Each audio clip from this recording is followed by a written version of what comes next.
नमस्ते।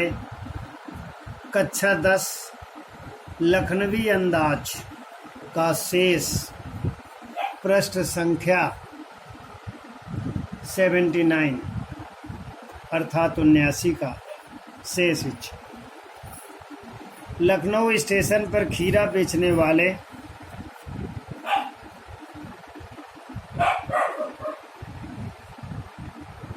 खीरे के इस्तेमाल का तरीका जानते हैं। ग्राहक के लिए जीरा मिला नमक और पिसी हुई लाल मिर्च की पुड़िया भी हाजिर कर देते हैं। नवाब साहब ने बहुत करीने से खीरे की फांकों पर जीरा मिला नमक और लाल मिर्च की सुर्खी बुरक दी। उनकी प्रत्येक भाव भंगिमा और जबड़ों के स्फुरण से स्पष्ट था कि उस प्रक्रिया में उनका मुख खीरे के रसास्वादन की कल्पना से प्लावित हो रहा था।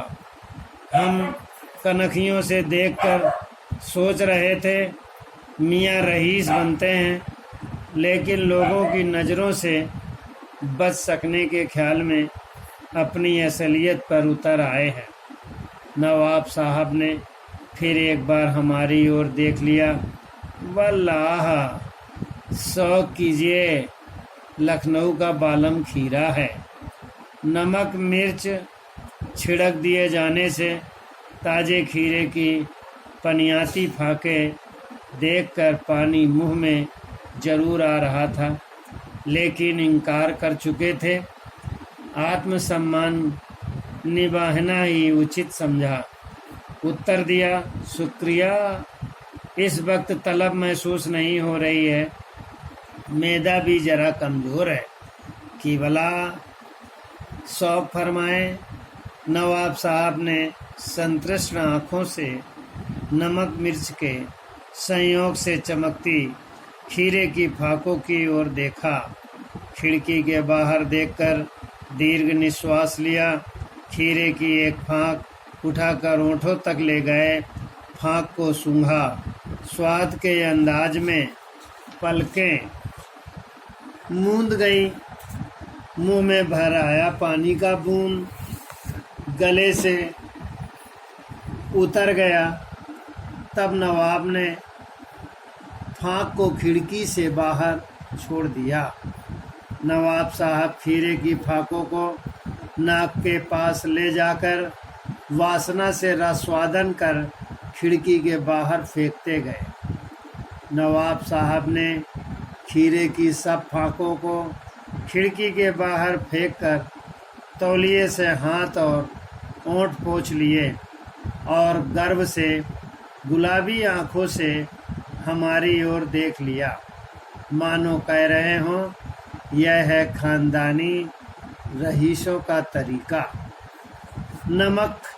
नवाब साहब खीरे की तैयारी और इस्तेमाल से थककर लेट गए। हमें तस्लीम में सिर खम कर लेना पड़ा। यह है खानदानी तहजीब, नफासत और नजाकत।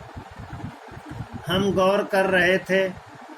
खीरा इस्तेमाल करने के इस तरीके को खीरे की सुगंध और स्वाद की कल्पना से संतुष्ट होने का सूक्ष्म, नफीस या एब्स्ट्रैक्ट तरीका जरूर कहा जा सकता है, परंतु क्या ऐसे तरीके से उदर की तृप्ति भी हो सकती है?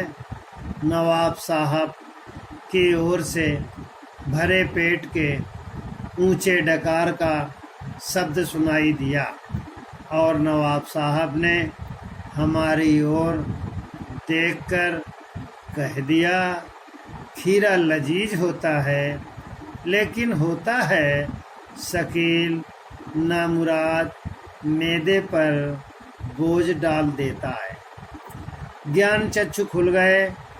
पहचाना, ये है नई कहानी का लेखक। खीरे की सुगंध और स्वाद की कल्पना से पेट भर जाने का डकार आ सकता है, तो बिना विचार घटना और पात्रों के लेखक की इच्छा मात्र से नई कहानी क्यों बन नहीं सकती? पेज संख्या 80 में प्रश्न इस प्रकार है। नवाब साहब ने खीरे के फांकों को कहाँ फेंका? प्रश्न नंबर 2, नवाब साहब ने खीरा फेंकने के बाद क्या किया? प्रश्न नंबर 3, खीरा फेंकने पर लेखक को क्या महसूस हुआ? प्रश्न नंबर 4, नवाब साहब ने हमारी ओर देखकर क्या कह दिया? प्रश्न नंबर 5, ज्ञान चक्षु किसके खुले और क्या हुआ? बालक प्रश्न उत्तर लिखेंगे।